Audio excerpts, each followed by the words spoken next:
Second exercise this week asks you to do something with elements in lists. Okay, so basically loop through every element in the list and do something for every element in the list.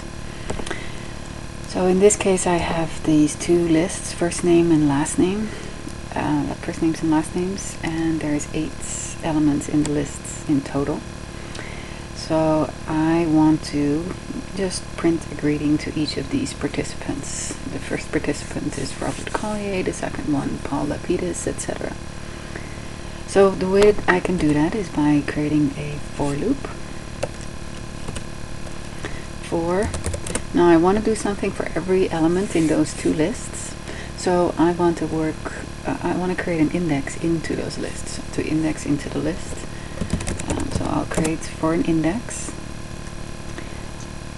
in, and the index has to go from 0 to the number of participants, and I'm on -1. So I want 0, 1, 2, 3, 4, 5, 6, and 7 are all indices that I need.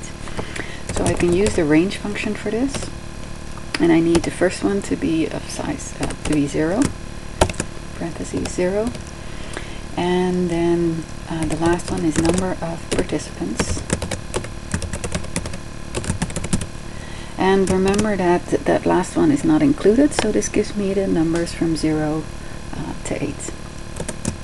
Alright, so the only thing I really want to do is print, let's say, hello.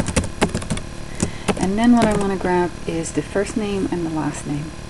Well, the first name is in the list of first names.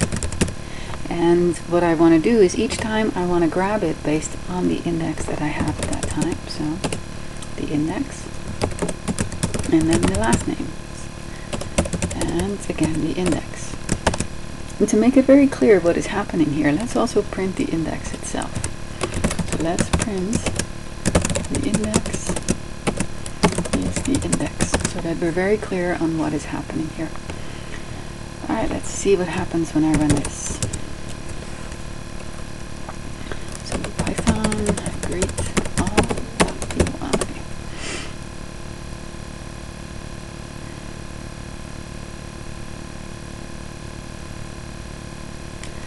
As you can see, I have the index, the first time it's 0, so it's going to grab element 0 from the first names list, and then element number 0 from the last names list.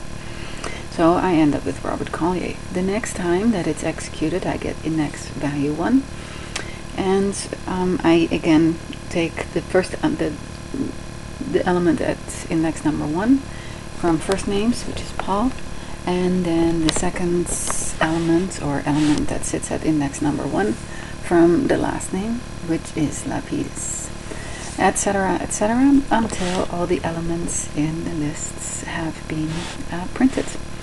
So this gives a basic introduction on how you can use a for loop and the range function to do something with elements in a list.